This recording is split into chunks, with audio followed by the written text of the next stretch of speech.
হাজী সাহেবদেরকে আল্লাহ মাফ করেন, সুবহানাল্লাহ। 9 নম্বর, দৈনিক 120টা রহমত নাজিল হয় কাবার চত্বরে, আসপারে, হেরামের সীমানায়। আল্লাহর নবী বলেন, قال رسول الله صلى الله عليه وسلم ينزل الله كل يوم على حجاج بيته الحرام। যারা বাইতুল্লাহ হজ করতে যায় ওই হাজী সাহেবদের উপর আল্লাহ রাব্বুল আলামিন 120 রাহমাতান, প্রতিদিন 120টা রহমত আল্লাহ হাজী সাহেবদের উপর নাজিল করে দেন। সিদ্দিন আলী তাইফিন, যারা তাওয়াফরত অবস্থা আছে এদের জন্য 60, ওয়া 40 লিল মুসাল্লিন, নামাজরত অবস্থায় যারা থাকে তাদের জন্য 40, ওয়া 20 লিন নাযিরিন, যারা তাওয়াফ করছে না, নামাজও পড়ছে না, তাসবিহও পড়ছে না, সাইও করছে না, কিচ্ছু করে নাই, শুধু কাবার দিকে তাকিয়ে বসে আছে, এদের উপর আল্লাহ 20টা রহমত নাযিল করে। শুধু বসে কাবা দেখতেছে, আর কোনো কাজ করেনি, তাও 20টা রহমত তার উপর নাযিল, সুবহানাল্লাহ। 10 নম্বরে মসজিদে নববীতে অবস্থান ও নামাজ। আল্লাহর নবী সাল্লাল্লাহু আলাইহি সাল্লাম বলেন, ও হাজী সাহেবরা, আমরা যারা মসজিদে নববীতে যাই, মদিনায় যাই, মা বাইনা বাইতি ওয়া মিম্বারি রাউদাতুম মির রিয়াদিল জান্নাহ। দুনিয়ার জমিনে যদি কেউ জান্নাত দেখতে চায়, দুনিয়ার জমিনে কেউ যদি রওজা দেখতে চায়, জান্নাতের টুকরা দেখতে চায়, আল্লাহর নবী বলেন, আমার ঘর আর আমার মিম্বরের মাঝখানের জায়গাটা আমার আল্লাহর জান্নাতের টুকরা। বুঝে থাকলে বলুন, দুনিয়ার জান্নাতে যে ঢুকছে সে পরকালের জান্নাতে না গিয়ে পারবে? তারে আল্লাহ পরকালের জাহান্নামে দেবে না, তাকে পরকালে জান্নাত দিবেন বিদায় দুনিয়ার জান্নাতে ঢোকানোর তৌফিক দিয়েছেন, সুবহানাল্লাহ। সাল্লাল্লাহু আলাইহি মা বাইনা বাইতি ওয়া মিম্বারি রাউদাতুম মির রিয়াদিল জান্নাহ, আমার ঘর আর আমার মিম্বরের মাঝখানের জায়গাটা সোজা জান্নাতের টুকরা। ওরে ভাই, বাংলাদেশ সমুদ্র সৈকত কত দামি জায়গা, জীবনে একবার যে গেছে না কত আফসোস, আর যারা যায় বারবার যায়, কত জায়গায় যায়। আরে ভাই, জান্নাতের টুকরা একবার ঢুকে আসেন তো দেখি, জান্নাতের টুকরা একবার যেই জায়গায় 2 রাকাত নামাজ পড়েন, দিল ঠান্ডা হয়ে যাবে, আমার আল্লাহর জিন্দেগির গুনাহ মাফ করবেন ইনশাআল্লাহ। আপনাকে আমাকে পরকালে আল্লাহ জাহান্নামে দিবেন না। মা বাইনা বাইতি ওয়া মিম্বারি রাউদাতুম মির রিয়াদিল জান্নাহ। মদিনায় হাজী সাহেবরা 8 দিন থাকে, 8 দিন। কয় দিন? 8 দিন। সেই 8 দিনে 5 40, 5 কত? 40 ওয়াক্ত নামাজ মসজিদে নববীতে পড়তে হয় এবং পড়া। এটা বললে কি লাভ হয়? মান সাল্লা ফি মসজিদি হাযা 40 সালাতান লা তাফুতুহু সালাতান, এক ওয়াক্ত বাদ যায় নাই। 8 দিনে 40 ওয়াক্ত নামাজ যারা মসজিদে নববীতে আদায় করবে, আল্লাহর নবী বলেন 40 ওয়াক্ত নামাজ মসজিদে নববীতে যারা আদায় করবে, কুতিবা লাহু বারাআতুম মিনান নার ওয়া বারাআতুম মিনাল আযাব ওয়া বারাআতুম মিনান নিফাক। তিরমিজি আর মুসনাদে আহমদে হাদিস এসেছে, তিনটা জিনিস থেকে আল্লাহ ওই ব্যক্তিকে নাজাত দিয়া দেন, মুক্তিনামা ঘোষণা করে দেন। 40 ওয়াক্ত নামাজ যারা মসজিদে নববীতে পড়বে 5-8 দিনে। মানে আমরা করি কি, গেছে মসজিদে নববীতে নামাজ পড়ার জন্য, গাড়ি নিয়ে চক্কর, অমুক জায়গায় তমুক জায়গায়, অমুক জায়গায় তমুক জায়গায়, খালি ঘোড়াগাড়ি। কেউ বাসায় থেকে বের হয় না, বাসায় বসে বসে নামাজ পড়ে। আল্লাহ রাসূল বলেন, আমার মসজিদে যারা 40 ওয়াক্ত নামাজ পড়বে, তিনটা মুক্তিনামা তাকে দেওয়া হবে। 1 নম্বর, রাসূলুল্লাহ বলেন, জাহান্নামের আগুন থেকে তাকে আল্লাহ মাফ করে দিবেন, সুবহানাল্লাহ। 2 নম্বরে বলেন, ওয়া বারাআতু মিনাল আযাব, দুনিয়ার আখিরাতের কবরের যত শাস্তি আছে সমস্ত আযাব আর শাস্তি থেকে আল্লাহ তাকে মাফ করবেন। ওয়া বারাআতু মিনান নিফাক, আর 3 নম্বর হলো মুনাফিকের লিস্ট থেকে আল্লাহ তার নাম কাটিয়ে দিবেন। তিনটা। এজন্য যারা মসজিদে যায়, মসজিদ নববীতে মদিনায় যায়, এদিক সেদিক ঘোরাফেরা করে সময় নষ্ট না করে মসজিদ নববীতে বেশি বেশি করে সময় কাটানো দরকার। সেখানে নামাজ পড়া দরকার, রওজাতে নামাজ পড়া দরকার, জিয়ারা করা দরকার। এগুলা না করে আলতু ফালতু সময় নষ্ট করে মানুষ। মুসলমান ভাইয়েরা, এই হলো 10টা টিপস। এবার আমি 10টা টিপস বর্ণনা করব। এই 10টা টিপস হলো ইতিমধ্যে আমরা অনেক আলোচনায় শুনেছি, সবাই শুধু এই কথা বলে, আল্লাহ যেন আমাকে কবুল হজ করার তৌফিক দেন, আল্লাহ যেন আমাকে মাবরুর হজ করার তৌফিক দেন। এই মাবরুর হজের দাম, কবুল হজের দাম কি? ওয়াল হাজ্জুল মাবরুর লাইসা লাহু জাযাউন ইল্লাল জান্নাহ। কারণ মাবরুর হজ এর বিনিময় সরাসরি আল্লাহ জান্নাত দিয়ে দিবেন। রাসূলুল্লাহ বলেন মাবরুর হজের আর কোনো বিনিময় নাই, ডাইরেক্ট কি? সবাই বলেন না কি? আল হাজ্জুল মাবরুর লাইসা লাহু জাযাউন ইল্লাল জান্নাহ। হজ মাবরুরের ডাইরেক্টলি বিনিময় প্রতিদান হলো জান্নাত। সুতরাং আমাদের জানা উচিত, সবাই চায় আমার হজটা যেন কবুল হজ হয়, আমার হজটা যেন মাবরুর হজ হয়। কিভাবে হজ মাবরুর হয়, হজ কিভাবে মাবরুর হয় বা মাকবুল হয়, এর জন্য 10টা টিপস আমরা বর্ণনা করব। আপনার হজ কিভাবে মাবরুর হজ হবে, এজন্য আমরা 10টা টিপস বর্ণনা করছি। 1 নম্বর হলো, সর্বপ্রথম যে জিনিসটা খেয়াল করতে হবে, যারা হজ করতে যাবেন, আপনার হজের যাওয়া আসার যে খরচ বহন করবেন, বৈধ উপার্জন ছাড়া হজ করলে কিন্তু মাবরুর হজ করা হবে না। 1 নম্বর শর্ত হলো আপনার টাকাটা কি হতে হবে? বৈধ হতে হবে, হালাল হতে হবে। কারণ রাসূলুল্লাহ বলেন, আনা আবি হুরায়রা আন নবী সাল্লাল্লাহু আলাইহি ওয়াসাল্লাম قال ইযা খারাজা বিন নাফাকাতিল খাবিসা। একজন মানুষ অবৈধ টাকা দিয়ে হজ শুরু করছে, ফাওয়াদা'a রিজলাহু ফিল গারসি, বাহনের যে পাদানি থাকে সেখানে পা রাখছে, ফানাদা লাব্বাইক, এরপরে সে বলতেছে লাব্বাইক আল্লাহুম্মা লাব্বাইক। টাকা কি হালাল না হারাম? হারাম টাকা দিয়ে হজ করে লাব্বাইক বলা শুরু করছে। নাদাহু মুনাদিম মিনাস সামা, তার তালবিয়ার সাথে সাথে, লাব্বাইক ধ্বনির সাথে সাথে আসমান থেকে আরেকটা আওয়াজ আসে। কি আওয়াজ? লা লাব্বাইকা ওয়ালা সাদাইক, তোর হাজিরা নাই, তোর ভাগ্য নাই, তোর সৌভাগ্য নাই, কারণ তুই হজ করতে এসেছস হারাম টাকা দিয়া। কথা বলেন ঠিক কিনা? হারাম আর অবৈধ টাকা দিয়া হজ করলেই হাজি সাহেব হয়ে যায়, বিষয়টা এমন নয়। হজ মাবরুর হওয়ার জন্য আপনার টাকা, আপনার খরচ, এটা সব হালাল টাকা হতে হবে। জাদুকা হারামুন, কেন আপনার জন্য কোনো লাব্বাইক নাই, সাদাইক নাই?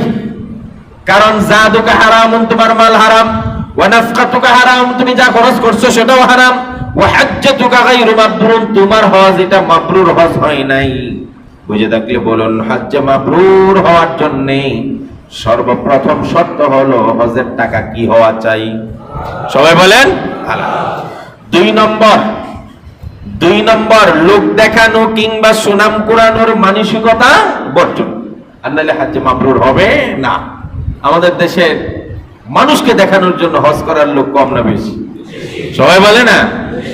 নামের আগে আলহাজ লাগানোর জন্য মানুষ আজ হজ করতে যায়, মানুষকে দেখানোর জন্য, সুনাম অর্জনের জন্য যারা হজ করতে যাচ্ছেন তাদের ব্যাপারে রাসূলুল্লাহ বলছেন, আন আনাস রাদিয়াল্লাহু তাআলা আনহু قال قال النبي صلى الله عليه وسلم اللهم حجة لا رياء فيها ولا سمعة।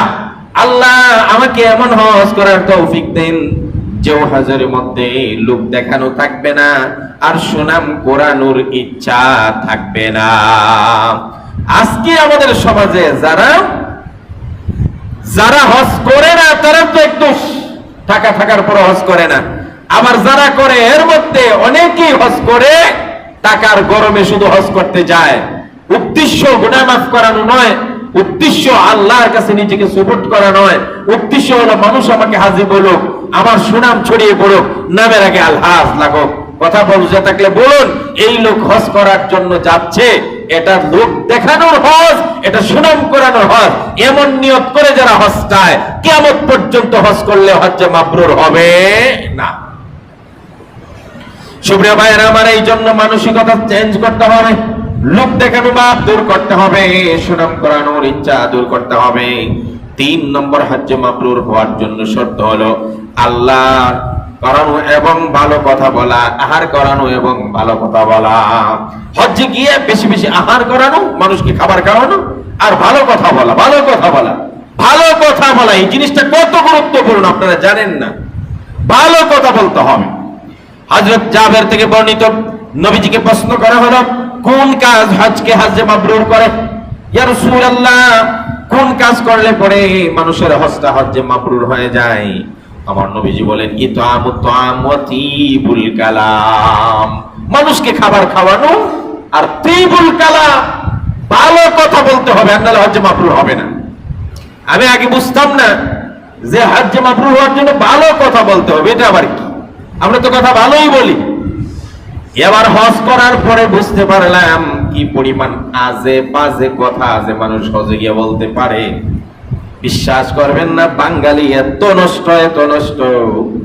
আমাদের দেশের টয়লেট নিয়ে যেমন দুই গ্রুপ, বিএনপি আওয়ামী লীগ আছে না, কথা কয় না? টয়লেট নিয়ে পর্যন্ত দুই গ্রুপ যেমন আছে না, হজে গিয়া বিএনপি আওয়ামী লীগ জাতীয় পার্টি অমুক তমুক দল নিয়ে রাতকে রাত দিনকে দিন তর্ক, বহস চলছে, বিতর্ক চলছে।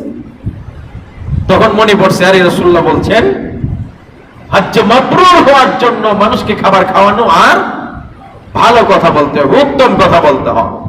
দুনিয়ার যত আজে বাজে কথা আছে হজের সময় নষ্ট করে মানুষ, আহারে মানুষ গেছে হজ করতে, কাফনের কাপড় পরা, সে নিজেকে মৃত হিসাবে গণ্য করেছে, মরা সেজে গেছে, ওইখানে গিয়ে ওইগুলো আছে না, আজে বাজে মানে দুনিয়ার যত ফেসাদ সেখানে চলে না। তিবুল কালাম, ভালো কথা বলে। আর এটা মুতাম, মানুষকে খাবার খাওয়ান। এখানেও বলে নাকি কিছু কিছু আজিজ আপনারা দেখছি, বাপ রে বাপ, ফ্রি খাবার নেওয়ার জন্য গাড়ির মধ্যে ধাক্কা ধাক্কি ঠেলা ঠেলি কি যে একটা শুরু করে, মনে হয় যে খাওয়ার জন্য আইছে।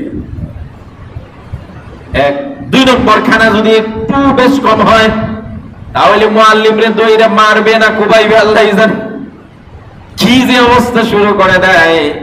যাই হোক, মুআল্লিমরারও দোষ আছে, এটা আমি তাদেরকে ভালো বলছি না, কিন্তু নিজে হজ করতে আসছেন, এখানে মারামারির জায়গা নয়, এখানে ধাক্কা ধাক্কির জায়গা নয়, এখানে ফাহিশা কথা বলার জায়গা নয়। হজ করতে হলে আগের গত জুমাতে আমি বলছি, মান হাজ্জালিল্লাহ ফালাম ইয়ারফুস ওয়ালাম ইয়াফসুক, নবীজি বলেন যে আল্লাহর জন্য হজ করলো, অশ্লীল কথা বললো না, রাগারাগি মারামারি ফাসাদ করলো না, সুন্দরভাবে হজ করে আসলো। আল্লাহর নবী বলেন, মার পেট থেকে বের হওয়ার পরে সন্তান যেমন নিষ্পাপ থাকে, এমনই ভাবে আল্লাহ তাকে নিষ্পাপ বানায় দেয়। তাহলে 3 নম্বরে বললাম কি, আহার করানো এবং ভালো কথা বলা, তাহলে এটা হজ্জে মাবরুর হবে, কবুল হজ হবে। হজ্জে মাবরুরের 4 নম্বর টিপস হলো সালাম বিনিময় করা, বেশি বেশি করে সালাম বিনিময় করা, শান্তি কামনা করা, বিশ্বব্যাপী শান্তি ছড়িয়ে দেওয়া। সারা পৃথিবী থেকে সেখানে মানুষ যায়, কালো সাদা ধনী গরিব ছোট বড় রাজা প্রজা সব মানুষ একজনের একজনকে সালাম দিবে। সালাম দিলে 2টা লাভ। 1 নম্বর হলো নিজের ভিতরের অহংকার দূরীভূত হয়ে যায়, আর 2 নম্বর হলো সারা পৃথিবীর মুসলমানের মধ্যে সাম্য আর ভ্রাতৃত্ব আর শান্তি ছড়িয়ে পড়ে। সালাম মহা একটা ওষুধ। সমাজে সালামের প্রচলন দেন বেশি করে, বেশি করে ছোট বড় সালাম দেন। নামাজ পড়েন না পড়ে সালাম বিনিময় করেন না, শান্তি বিনিময় করেন, বলেন আসসালামু আলাইকুম ওয়া রাহমাতুল্লাহ। শুদ্ধ করে সবাই সালাম শিখেন, বলেন আসসালামু আলাইকুম ওয়া রাহমাতুল্লাহ। এটা মুখস্থ করতে হবে, বলেন আসসালামু আলাইকুম ওয়া রাহমাতুল্লাহ। আমাদের সমাজে সালামটাও ভালো করে দিতে পারে না, আসসালামু আলাইকুম আছে না নেই? এটার নাম সালাম নয়। 1 নম্বর শুদ্ধ করে সালাম শিখেন, ছোট বড় সবাই একে অপরকে সালাম দেন, যার সাথে যার দেখা হবে বেশি করে সালাম দেন। সালামের যন্ত্রণায় যেন বিরক্ত হয়ে যায়, যে বাবারি বাবা রাস্তা দিয়ে বের হইলে সালামের যন্ত্রণা ঠিক আছে এমন করে। যত বেশি সালাম বিনিময় করবেন অহংকার দূর করবেন কে? যত বেশি সালাম বিনিময় করবেন ভালোবাসা বাড়ায় দিবেন কে? ভ্রাতৃত্ব মায়া শান্তি সমাজে ছড়িয়ে পড়বে। এই জন্য বসা দাঁড়ানো যে যে অবস্থায় আছেন রাস্তাঘাটে বেশি করে আমরা সালাম দিব, বলেন ইনশাআল্লাহ। প্র্যাকটিস করেন, সালামের প্র্যাকটিস করেন। বাবা ছেলেকে সালাম দেন, ছেলে বাবাকে সালাম দেন, ছেলেরা বাবাদেরকে সালাম দেয় না, লজ্জা করে।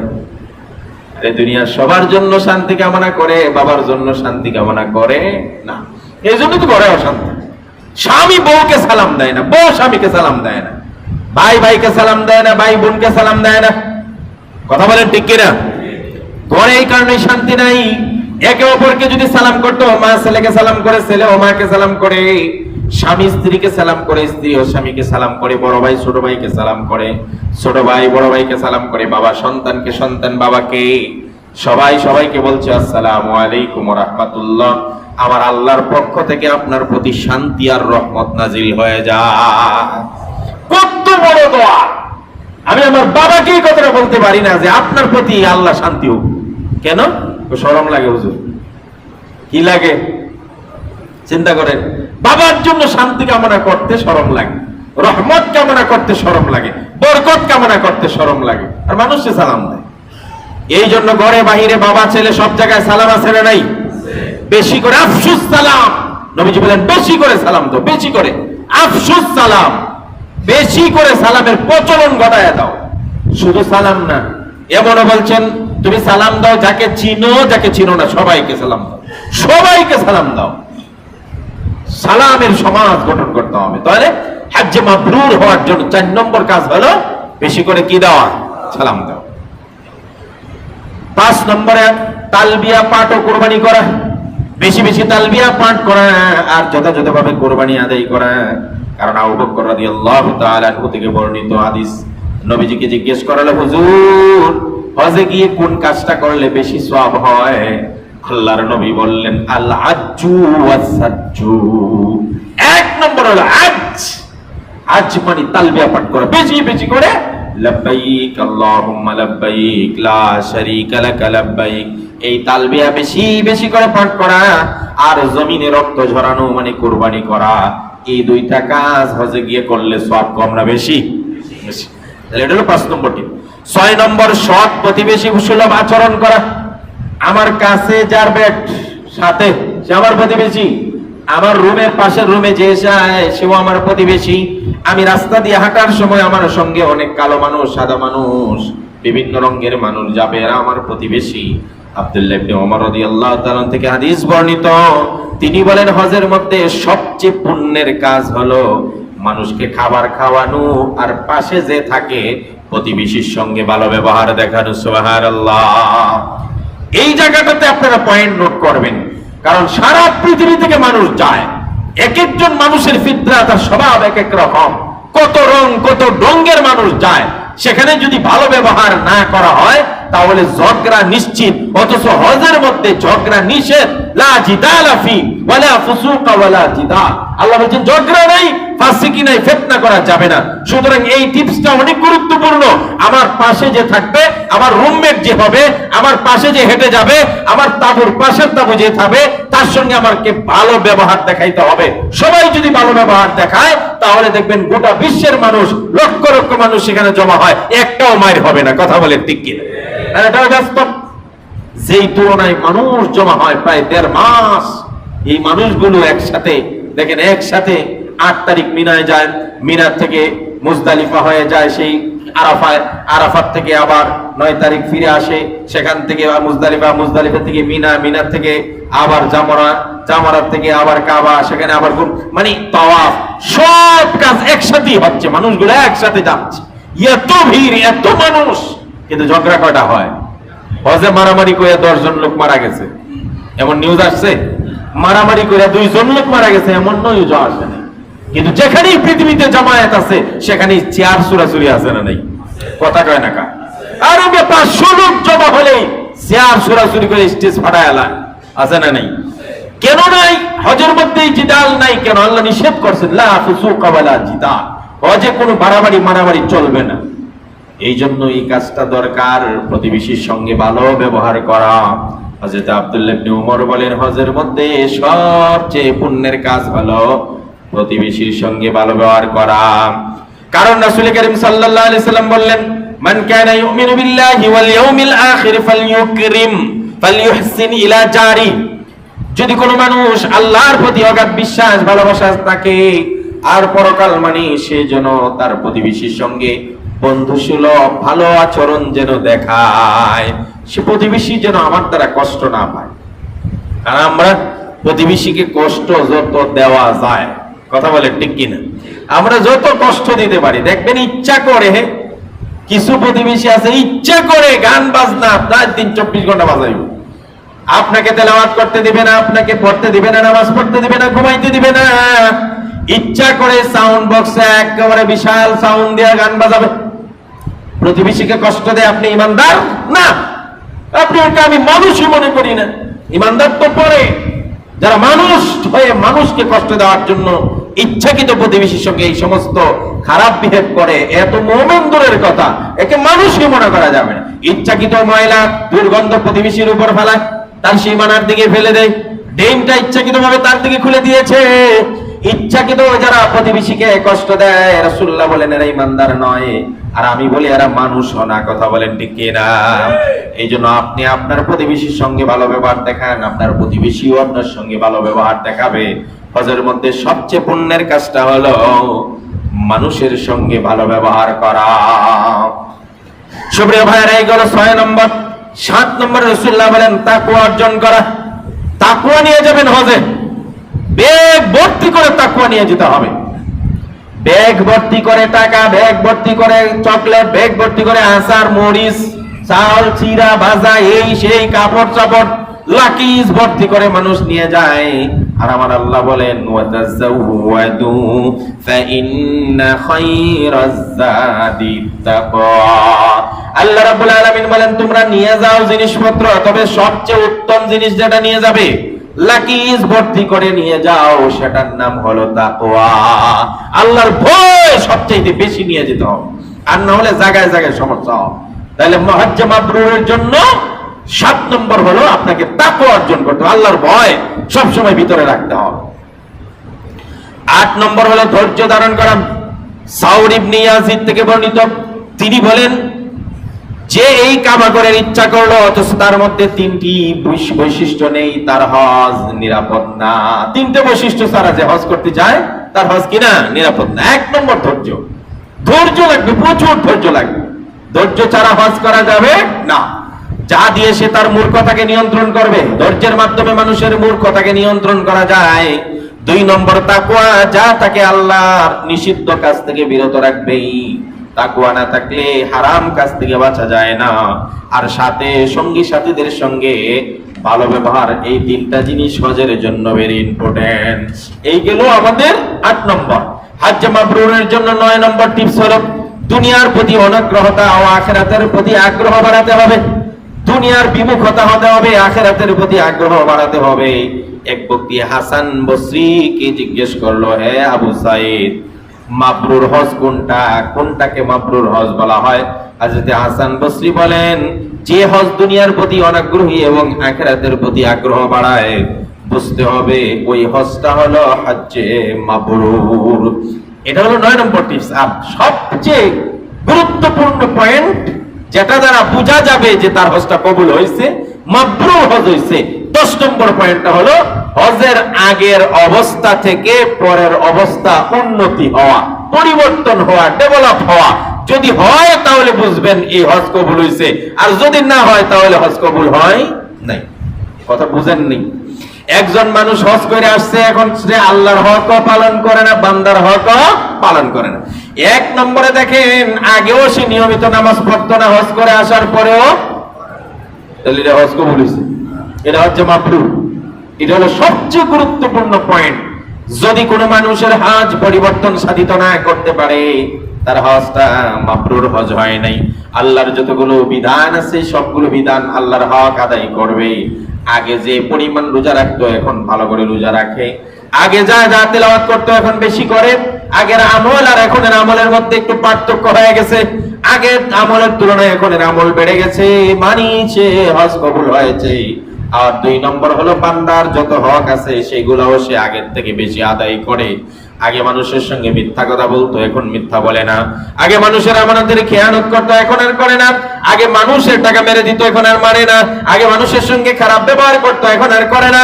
আগে মানুষের হক নষ্ট করতো, এখন আর সেটা করে না। আগে হারাম জিনিস দেখতো, এখন আর হারাম জিনিস দেখে না। আগে চুরি ডাকাতি দুর্নীতি করতো, এখন আর করে না। তাহলে বোঝা গেল তার হজ কবুল হয়েছে, মাবরুর হজ হয়েছে। আর আগে যেই পরিমাণ দুর্নীতি করতো, হজ করে আসার পরে আরো বেশি করে, তার মানে তার হজ কবুল হয়েছে। আগে যেই পরিমাণ আইল কাটতো হাজি সাহেব, এখন আইল আরো বেশি কাটে। এমন আইল কাটার হাজি আছে না নেই? কথা বলেন, আছে না নেই? তার মানে সে উন্নতি হয়েছে না অবনতি হয়েছে? তাহলে সবচেয়ে গুরুত্বপূর্ণ পয়েন্ট হলো যারা হজ করতে গেছেন এরা মরে গেছেন, নতুন জীবন লাভ করেছে। এটা নতুন জীবন, কারণ আপনি নিয়ত করে গেছেন কাপড় গায়ে লাগিয়ে যে আমি মরার জন্যই গেছি এবং মরার বেঁচে গেছি, যাতে আমার মরণ হইলে কাপড় দিয়ে আমাকে খালি শুধু মাটি দিয়া দিবে। যেই ব্যক্তি মরার জন্য গেল সেই ব্যক্তি হজ করে আসার পরে নতুন করে দুর্নীতি কমাবে, দূরের কথা এখন আরো বাড়ায়, তাহলে তার হজ মাবরুর হয় নাই, তার হজ কবুল হয় নাই। এই জন্য সবচেয়ে গুরুত্বপূর্ণ পয়েন্ট, আমরা যারা উমরা করি, আমরা যারা হজ করি, অনেক ভাইরা আছেন সমাজে উমরা করে আস, প্রথম কয়েকদিন খুব নামাজ পড়ছে, এরপরে এখন নামাজ কি মসজিদের কাছেও তাকে দেখা যায় না। তার মানে আপনি আপনার ওই জীবনটাকে মূল্যায়ন করলেন, আপনার ওই আল্লাহর নিয়ামতটাকে কদর করলেন। আল্লাহ যে আপনাকে উমরা করার তৌফিক দিল, এখন আপনি সেটাকে অবজ্ঞা করে অবহেলা করে আপনি এড়িয়ে চলছেন। আল্লাহর হক সম্পর্কে আপনার কোনো সতর্কতা নেই, এটা উচিত নয়। আল্লাহর নিয়ামত পেয়েও যারা হাতছাড়া করে এরা আফসোস বেশি করবে। কোরআনে কারিমের এক আয়াত আছে, আল্লাহ রাসূল সাল্লাল্লাহু আলাইহি ওয়াসাল্লামকে একজনে দাওয়াত দিয়েছিলেন। আমি একবার ঘটনা বলছিলাম, রাসূলুল্লাহ বললেন ইমানদার না হলে আমি তোমার ঘরে খাবো না। সেই কলিমা পড়ছে, ইমানদার হয়ে গেছে। আরেকজন আইলো, আবু জাহেল, কিরে মুহাম্মদের কারণে আমি কালিমা পড়ে নিছি, দাওয়াত খায় না, তাহলে আমিও খাবো না যদি ইমান আবার ছেড়ে না দেশ। তখন আবু জাহেল বা আবু সুফিয়ানকে খাওয়ানোর জন্য আবার সেই ইমান বাদ দিয়া দিছে। তাহলে সেই ইমান আনছিল, কিন্তু নিয়ামতকে আবার অবজ্ঞা করে সে ছেড়ে দিছে। ওই লোকটা কিয়ামতের দিন কি করবে আল্লাহ কোরআনে বলেন, ওয়ায়াউমা ইয়া'আদ্দুয যালিমু আলা ইয়াদাইহি ইয়াকুলু ইয়া লাইতানি ইত্তাখাযতু মা'আর রাসূলি সাবিলা। আল্লাহ রাব্বুল আলামিন বলেন কিয়ামতের দিন ওই মানুষটা হাত কামড়াবে আর কামড়িয়ে আফসোস করে বলবে, আরে মুহাম্মদকে আমি বন্ধু বানাইছিলাম, মুহাম্মাদের কথা শুনে আমি ভালো পথে চলে গেছিলাম, ঈমান এনেছিলাম, আবু জাহেল আর আবু সুফিয়ানের কথা শুনে আবার বেঈমান হইলাম, তাইলে পায়া ধন হারাইলাম, আফসোস কম না বেশি? তাই না? ধন না পাইলে আফসোস কম থাকে, কিন্তু পায়া যদি হাতছাড়া হয় তাহলে আফসোস কম না বেশি? যারা উমরা করার পরেও, হজের মতো নিয়ামত পাওয়ার পরেও এখন যারা সেটাকে কদর করতে পারে নাই, তাদের আফসোস কম হবে না বেশি হবে? এই জন্য যারা করে আসছেন আল্লাহকে ওয়াস্তে এটাকে কদর করুন, পরিবর্তন করুন। আপনার আগের জিন্দেগি আর বর্তমান জিন্দেগির জন্য পরিবর্তন হয়। আল্লাহ সুবহানাহু ওয়া তাআলা আমাদেরকে হজ্জে মাবরুর করার জন্য এই 10টা টিপস খেয়াল করার তৌফিক দান করুন। সকলে বলছে আমিন।